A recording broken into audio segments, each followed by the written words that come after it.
Il est 15 heures passées de 18 minutes sur les ondes de la radio et télévision Bonferré. Chers fidèles téléspectateurs, chers frères et sœurs, Assalamu alaikum wa rahmatullahi wa barakatuh. Bienvenue à votre émission Jeunesse Active, une émission qui vous est présentée par l'Association des étudiants musulmans du Niger en collaboration avec la télévision et la radio Bonferré. Merci une fois de plus pour votre fidélité. Le thème de notre débat aujourd'hui ou de notre discussion aujourd'hui est l'engagement communautaire pour la jeunesse musulmane. Alors nous le savons tous que la construction d'une société juste et équitable ne peut se réaliser sans la participation de l'ensemble de ces différentes couches sociales et de façon particulière sa jeunesse. Au Niger, la population du Niger est extrêmement jeune, dont 64% de cette population a moins de 24 ans. Alors, aucun développement, aucune avancée ne peut être possible sans la participation de cette frange de la population dans sa dimension sociale, religieuse et culturelle. C'est dans cette optique c'est dans cette optique et dans cette nouvelle ère que nous vous offrons, que nous offre plutôt, c'est dans cette optique et dans cette nouvelle ère qui s'offre au pays qu'intervient l'engagement communautaire pour la jeunesse musulmane.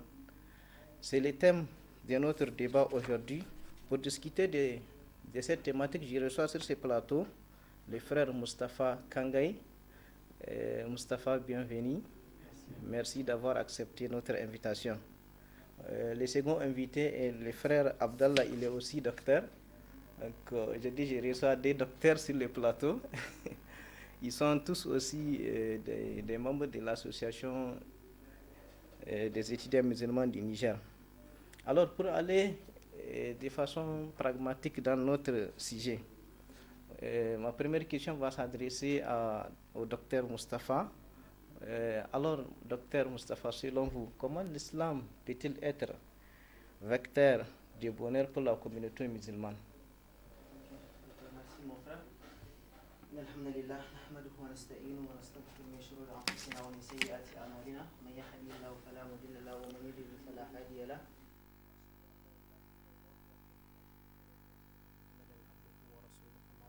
Assalamu alaikum wa rahmatullahi wa barakatuh. Chers frères et sœurs, chers téléspectateurs et radio-auditeurs de la télévision Bonferré. Donc c'est un plaisir de se retrouver sur ce plateau. Ça fait belle lurette en tout cas qu'on n'a pas participé à cette émission. Donc le thème qui nous engage aujourd'hui, à savoir de quelle façon l'islam peut être vecteur du bonheur pour une communauté. De prime abord, il faudrait dire que l'islam en tant que tel, en tant que religion, dans sa définition même, c'est la soumission à Allah subhanahu wa ta'ala, qui est notre créateur. C'est lui qui a créé l'univers et tout ce qu'il contient. Donc, quoi de plus normal que, en suivant en tout cas les recommandations ou bien les injonctions, les obligations qu'Allah subhanahu wa ta'ala nous a induites, que d'être en bonheur dans la communauté. Donc c'est une religion en même temps qui promouvoit les bonnes valeurs, les bonnes mœurs, qui promouvoit l'entraide. Donc toutes choses qui sont véritablement importantes dans le cadre de la bonne marche d'une communauté, puisque c'est en s'entraidant. Lorsque ton frère est malade, quand on dit l'islam c'est comme un corps, lorsque le doigt est malade, c'est tout le corps qui doit répondre.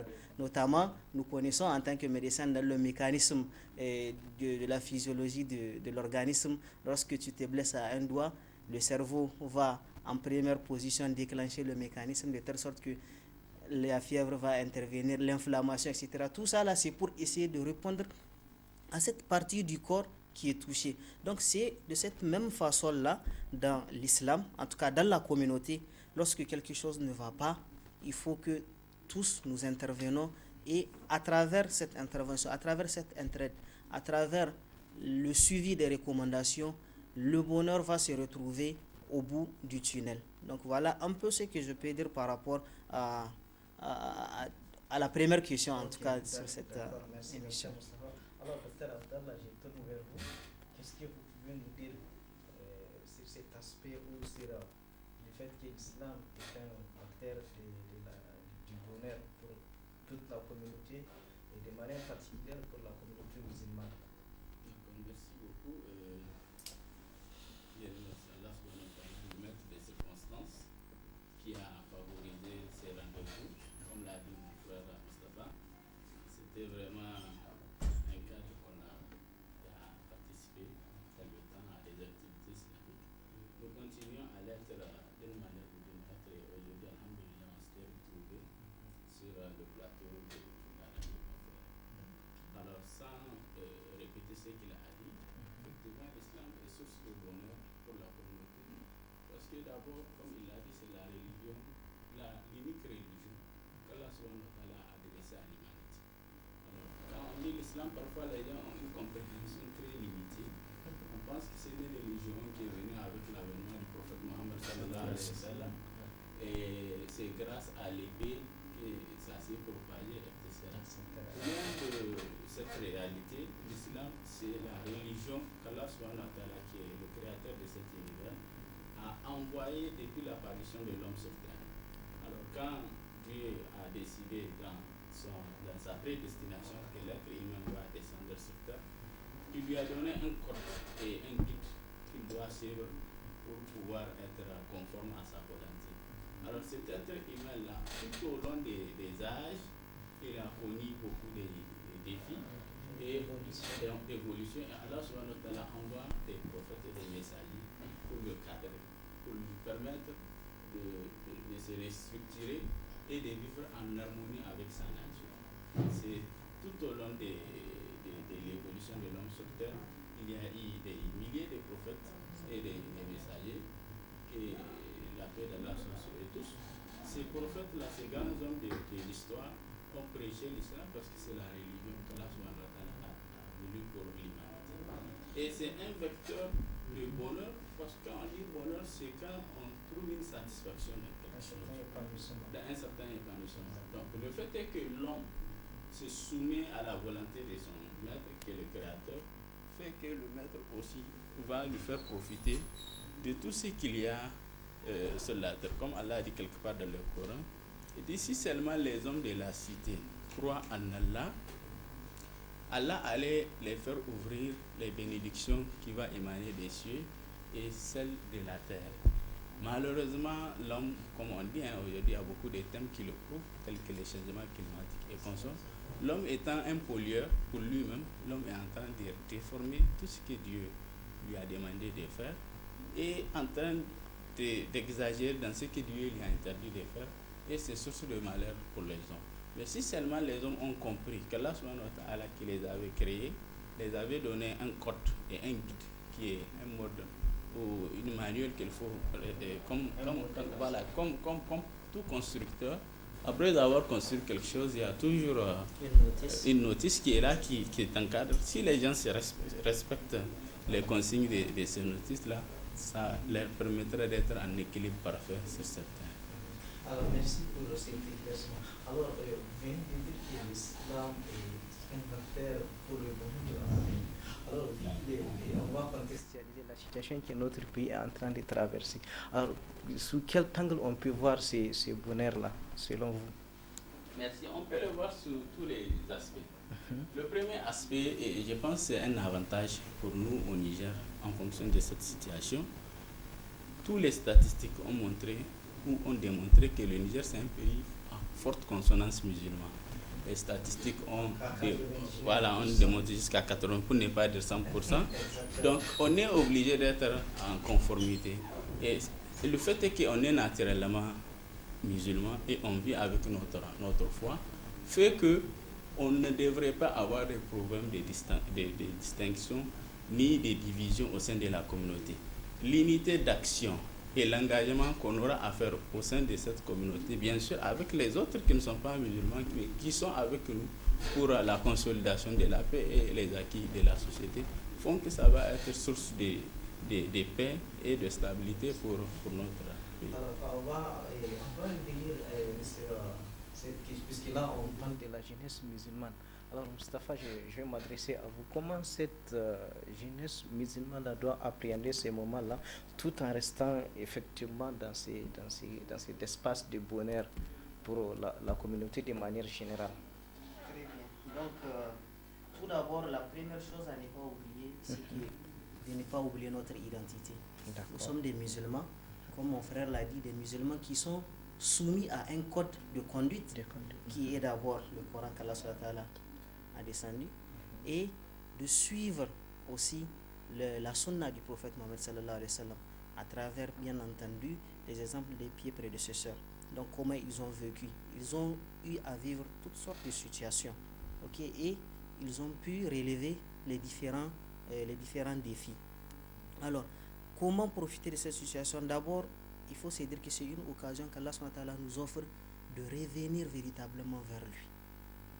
Quoi qu'on dise, quoi qu'on puisse en tout cas penser, c'est une épreuve d'abord pour les musulmans. Et en tant que musulmans, nous savons que nous serons toujours éprouvés jusqu'à ce que nous rencontrons notre Seigneur effacé de tous nos péchés. Si toutefois on arrive, bien entendu, à relever, à surmonter ces épreuves-là. Et il y a les différentes voies que l'islam nous a démontrées pour pouvoir surmonter ces défis. Donc, il ne faut pas oublier notre identité. Occasion d'un retour véritable vers Allah, donc de se repentir sincèrement. Notre population, comme vous l'avez dit, est à pratiquement 2/3 de sa composante jeune, moins de 24 ans. Imaginez, c'est une richesse qui est immense. C'est une richesse qui est immense lorsque on la cadre véritablement, lorsqu'on l'éduque comme ça se doit. Donc là, il ne faut pas perdre de vue qu'on doit revenir vers Allah. Et aussi, nous devons être patients face aux épreuves, être résilients comme le peuple est en train déjà de l'être. Donc c'est aussi une occasion davantage d'être encore plus résilient, parce qu'on sait que le secours d'Allah ne saurait tarder et qu'il viendra. Donc c'est juste l'être humain, il est dans sa nature en tout cas pressé d'avoir certains bienfaits, mais en réalité lorsque nous allons patienter, nous allons retourner vers Allah subhanahu wa ta'ala, et aussi nous allons être résilients et avoir un courage, une abnégation. En ce sens, nous allons pouvoir surmonter ces défis-là et nous allons en tout cas en sortir ragardis et honorés, puisque de toutes les façons nous voyons tous les défis qui sont là face à nous. Et aujourd'hui, la jeunesse est un capital qu'il faut mettre en avant. Les pays asiatiques qui se sont développés, c'est grâce à leur population, malgré toutes les politiques qui sont là contre la natalité. Force est de constater en tout cas et d'accepter aussi que c'est la majorité de la population qui permet en tout cas un développement d'un pays. Merci. Dr Abdallah, je reviens à vous. Alors, je l'ai dit dans l'introduction, le Niger a plus de 64% de sa population qui est jeune.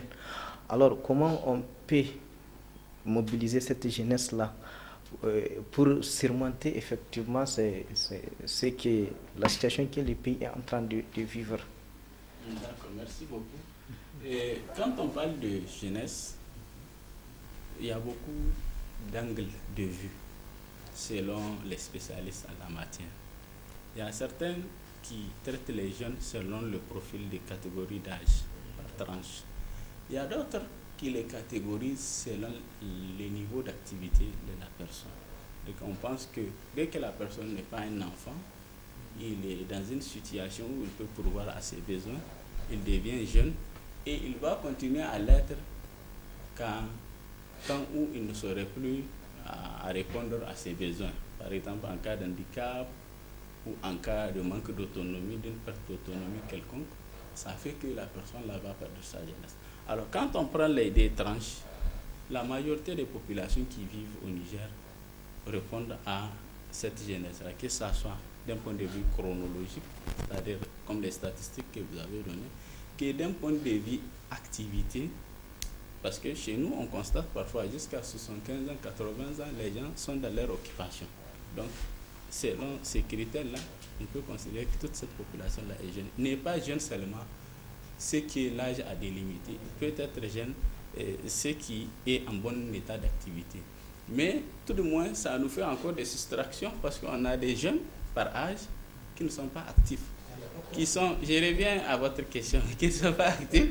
Donc voilà, par conséquent, je voulais qu'on regarde d'abord la compréhension de la jeunesse d'un point de vue chronologique et de ce point de vue activité. Alors, étant jeune, on a coutume de dire que la jeunesse, c'est la colonne vertébrale de toute société, de toute nation. Et la colonne vertébrale dans un corps, elle joue essentiellement 3 rôles. Le premier rôle, c'est un protecteur. Tout ce qui est moelle épinière et les nerfs, c'est la colonne vertébrale qui est un os très dur qui les protège. Le deuxième rôle, c'est dynamique. Il permet à ce que le corps puisse mouvoir. Vous voyez, pour prier, par exemple, il y a des positions qu'il va falloir, c'est grâce à la colonne. Et le troisième rôle de la colonne vertébrale, c'est qu'il est statique. Il permet une posture à l'être humain. Donc, si de façon symbolique, on transfère ces rôles-là de notre colonne vertébrale à la société, nous verrons que la jeunesse doit être le protecteur de notre nation. Nous l'avons vu après les événements du 26 juillet 2023. Il y a eu des puissances qui ont fait des réunions de défense et consorts, mais face à une férocité de la jeunesse nigérienne et africaine, parce que l'affaire du Niger était devenue une dimension panafricaniste, ça a fait que les gens là ont revu leur copie et ils ont compris que dans ces pays-là, vraiment la jeunesse est consciente et prête à défendre les acquis du pays. Deuxième élément, le rôle dynamique aussi, je reviens à ça, parce que ça permettrait aussi à nous aujourd'hui de sensibiliser nos amis jeunes, de ne pas rester dans l'oisivité et de se battre. Et c'est en se battant que ça permettrait d'assurer le troisième rôle, qui est le rôle de la statique. C'est-à-dire ça fait que la communauté va être résiliente, comme le frère Kangé a dit, et ça permettrait de répondre aux défis du moment. Merci, docteur Moustapha. Avant cela, je rappelle à nos téléspectateurs que vous suivez votre émission hebdomadaire Jeunesse Active. Le thème de notre émission aujourd'hui est l'engagement communautaire pour la jeunesse musulmane. Quelle approche islamique? Alors, pour aller très vite, Moustapha, quels sont, peut-être nos téléspectateurs souhaiteront savoir quels sont les principes ou les qualités fondamentales d'une jeunesse musulmane au service du bien-être de la population. D'accord. Donc, l'une des premières qualités, d'abord, nous allons toujours contextualiser, et aussi parce que nous sommes des musulmans avant tout, c'est notre identité. Et notre identité, elle est importante. En tant que musulmans, nous devons être munis d'un certain nombre de qualités. D'abord, la crainte d'Allah, subhanahu wa ta'ala, dans tout ce que nous faisons. Donc, nous devons avoir uniquement comme objectif ou bien vision qui est la satisfaction de la subhanahu wa ta'ala dans ce que nous entreprenons pour notre communauté. Donc, d'abord, être intègre. Donc, c'est très important puisque aujourd'hui, nous vivons dans une société où on sait les années qui ont écoulé, la société a été pervertie, les gens se sont adonnés à obtenir des biens mal acquis, la facilité. Donc, on veut tout avoir rapidement sans avoir fourni aucun effort ni aucune résilience. Donc, tout cela, il faut être intègre. Et l'intégrité sous-entend en tout cas être honnête, être responsable. Lorsqu'on confie une mission à vous, vous devez l'accomplir.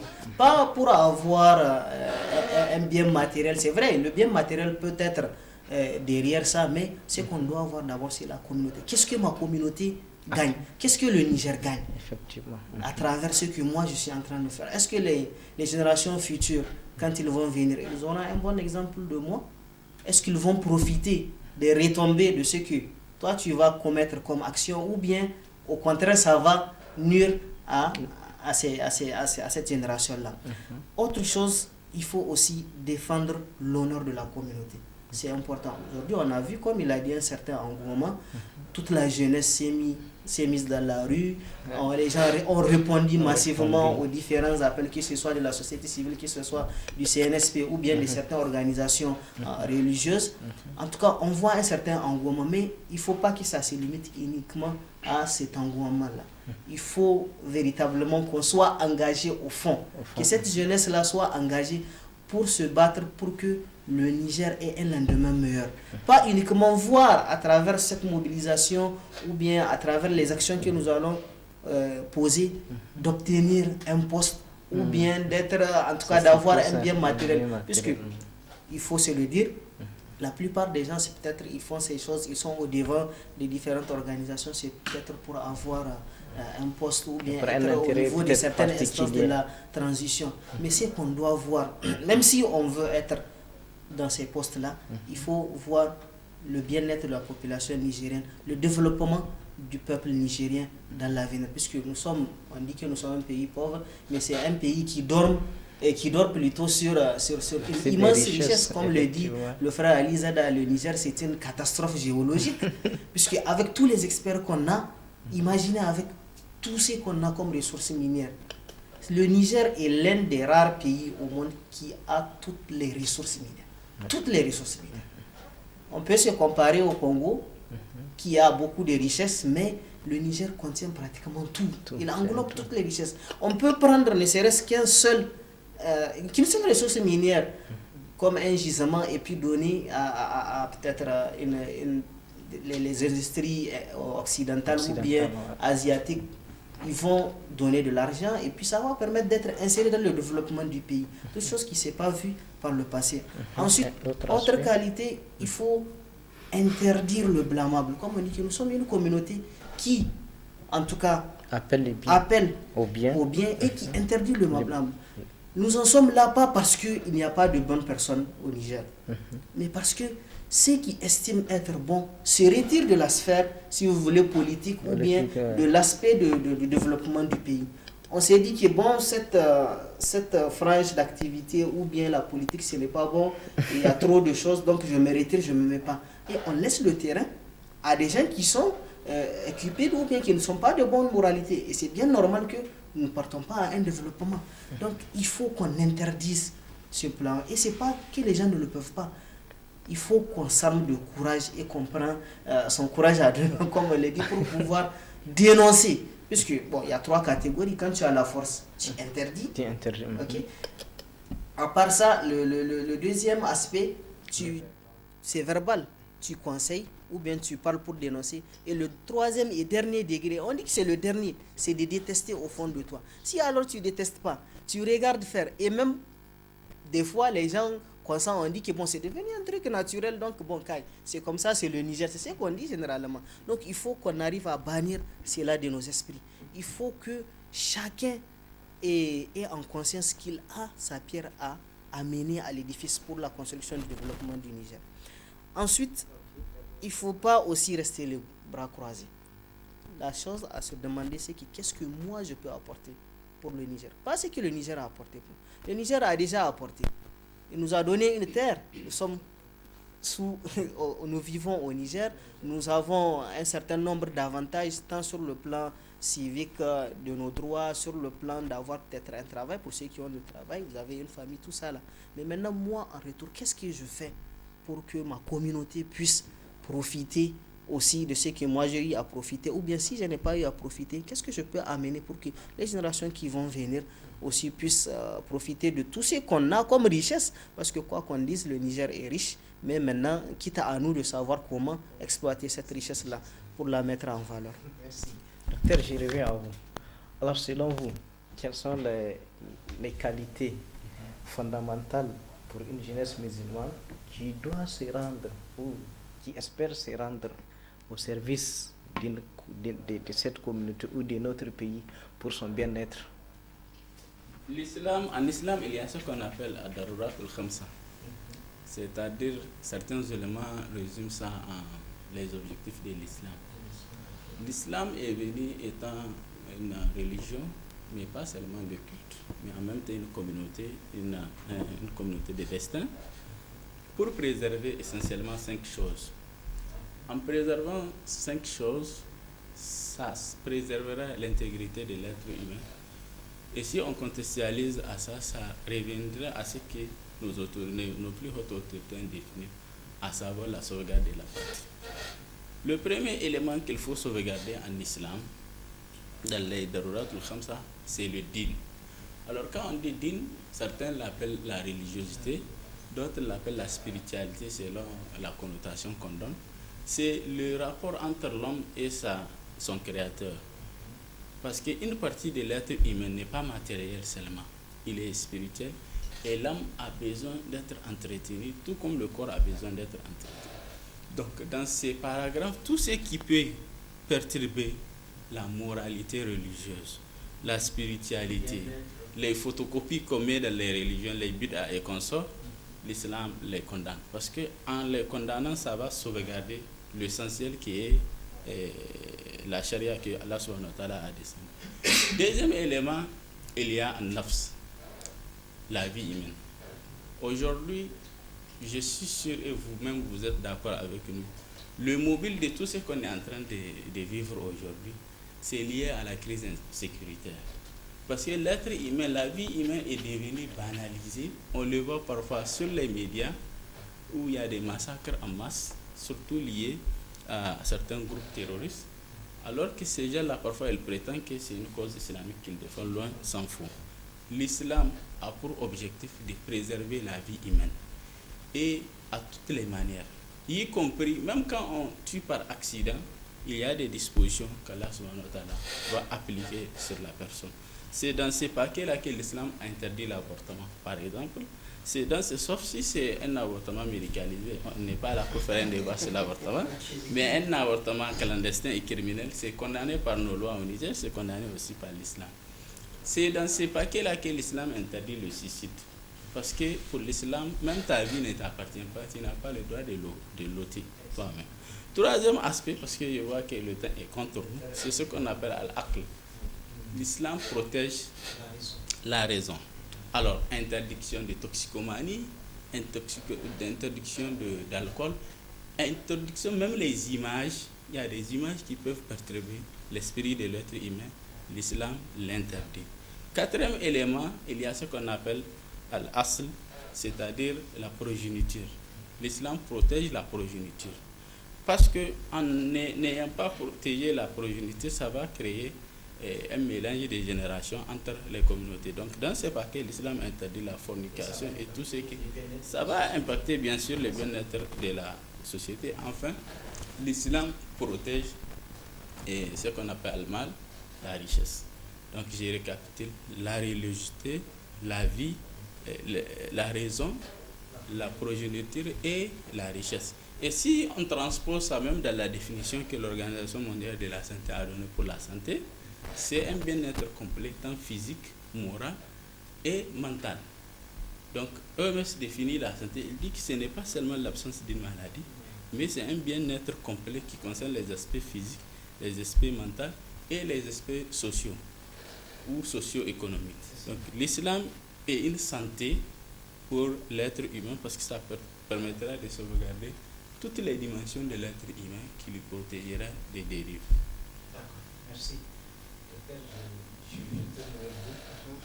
Alors, vous l'avez si bien dit dans votre intervention, avec les différentes manifestations, on voit la quasi-totalité ou la majorité, c'est les jeunes. Alors, quel doit être le comportement de ces jeunes-là quand il s'agit effectivement de cette marche-là ou de soutien? Quelle contribution cette jeunesse peut amener toujours allant dans le sens du bien-être de la population? D'accord. Donc, la première des choses, c'est qu'il faut qu'elle soit une jeunesse responsable. Bon, ici, le contexte fait en sorte qu'il va de la responsabilité même, puisque c'est un mouvement de soutien. Parce qu'auparavant, c'était des marches qu'on fait pour protester et on s'adonne à des casses et consorts. Mais là, on doit s'inspirer, par exemple, de ce type d'occasions ou bien d'événements pour constater que le bien public doit être protégé. Parce que nous participons à l'achat.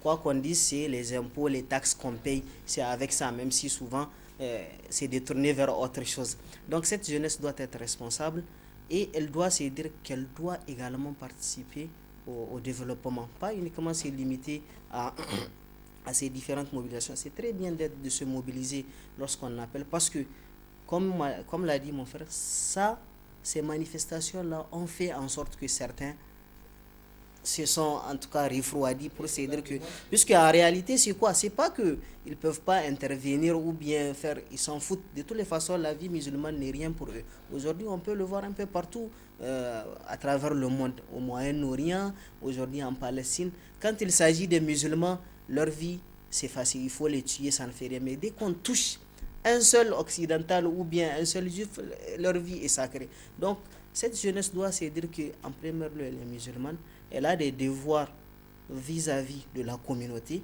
et aussi que cette communauté, en retour aussi, il y a des droits.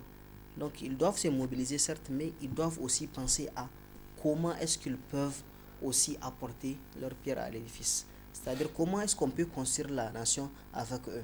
Aujourd'hui, il y a différentes actions qui sont entreprises. Il y a beaucoup de bras valides qui sont là. Donc je pense qu'on peut utiliser aussi, c'est l'occasion, on dit que c'est dans les moments difficiles que la véritable que l'homme découvre certains talents qui sont enfuis à lui. Donc aujourd'hui, on a vu avec la fermeture des frontières qu'en réalité, on peut survivre.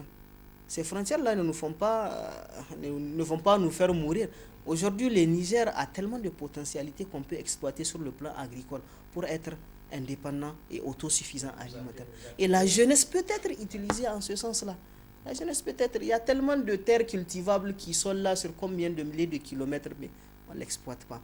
Donc il faut penser et songer aussi à exploiter cette jeunesse-là dans ce sens, pour voir chacun selon ses capacités, dans quel domaine est-ce qu'il peut intervenir, en tout cas pour amener son aide et qu'on puisse accéder à cette véritable indépendance dont nous crions depuis des années, mais dont jusqu'à présent nous n'arrivons pas. C'est une occasion vraiment en or où il faut la saisir et chacun doit être conscient. Chacun.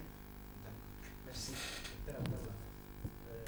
Selon vous, comment cette jeunesse-là doit se mobiliser pour amener, comme déjà l'a dit le frère Moustapha, sa pierre à l'édifice?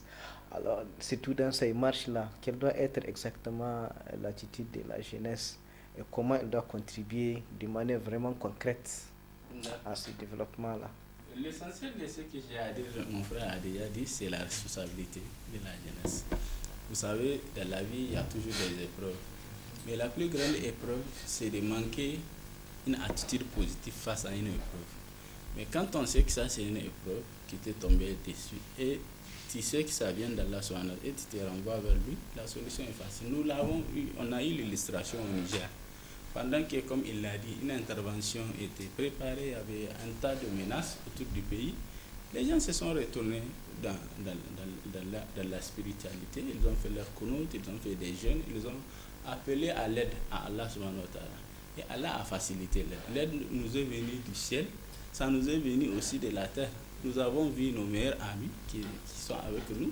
Et alhamdulillah, ça nous a permis de faire en tout cas des siècles d'évolution. Ce qui s'est passé en 4 mois, excusez-moi du terme, ça me ressemble comme si c'est un siècle d'évolution d'un point de vue géostratégique, où aujourd'hui ce bloc-là est en train de se consolider et on espère qu'Inch'Allah c'est le creuset de l'unité africaine et aussi de la justice pour notre Afrique et notre continent. Donc cette jeunesse-là doit être responsable. Deuxième élément, la jeunesse doit être innovante. J'interviens dans une école qu'un ami, un jeune frère même, qui en termes d'âge je suis un peu plus âgé que lui, il a monté l'école, on intervient là-bas, on faisait des activités. Mais quand je regarde le nombre de gens qu'il recrute, le nombre de gens qu'il paye, de ses côtés, il y a des manœuvres, il y a des gardiens, il y a tout le monde autour. Je me dis que si tout le monde faisait comme lui, le chômage, on allait drastiquement anéantir ça. Alors, ça montre qu'on devrait être innovante dans notre vie, dans nos activités de tous les jours. Et même dans notre combat actuel, nous devrons mettre l'innovation en première ligne de compte. Troisième élément, des attitudes que la jeunesse doit avoir, d'éviter beaucoup de distractions. Je constate aujourd'hui dans la ville de Niamey, surtout pour ceux qui fréquentent les 100 mètres, qu'il y a trop de cadres de distraction, de danse. Bon, quelqu'un peut me dire que c'est un choix, hein, c'est ce qu'ils veulent, mais je pense qu'on n'est pas à ce niveau-là. On est en guerre entre guillemets, et c'est le moment. Oui, on n'a pas le temps pour l'oisiveté, c'est le moment pour nous de nous battre. Ceux qui sont dans les universités, nous avons tous été dans les universités, nous constatons que beaucoup de nos camarades étudiants ont beaucoup de temps. Parfois, les gens se donnent à des activités, des récréations, des fêtes et consorts, où il fallait... Il y a les fleuves, non pas les fleuves, mais même ce qu'ils font comme activité académique, il y a beaucoup de choses à découvrir. Je suis en train de dire que la jeunesse doit s'auto-responsabiliser. C'est-à-dire qu'il ne faut pas qu'on reste les bras ballants, on devrait se battre et améliorer notre condition. Parce que comme l'a dit quelque part dans le Coran, Dieu ne change pas l'état profond d'un peuple, d'une communauté, sauf si cette communauté-là change en lui ce qu'il y a en lui. Et donc il y en a beaucoup d'exemples où quand les gens ont osé, Dieu Allah subhanahu wa ta'ala les a assistés et puis ils se sont rendus. Merci. Moustapha, alors pour conscientiser encore, quelle doit être l'importance de Les réseaux sociaux pour en finir. Toujours, c'est la responsabilité et surtout d'éviter de propager n'importe quel type d'information, puisqu'il y a des choses, toi-même, des publications, quand tu les lis en âme et conscience, tu sais que ça ne tient pas la route. Donc, il y a des gens qui, sans calculer, ils reçoivent une information, automatiquement, on coche tous les contacts, tous les groupes et on balance. Parfois, ils n'ont même pas écouté le contenu ou bien regardé le contenu ou lu le contenu, ce que ça engendre. Et Dieu seul sait le dégât que ça peut occasionner. Donc là, c'est d'être aussi et toujours responsable par rapport aux informations que nous recevons et que nous distillons. Je peux recevoir une information qui est fausse. Je la garde à mon niveau, je la supprime. Donc j'évite de propager et de créer aussi des choses. Donc je pense qu'il y a des sensibilisations dans ce sens qui passent sur les chaînes télévisées et les radios aussi. Allant dans ce sens, il faut que la jeunesse soit responsable. Ce qui peut être utile comme information, on balance.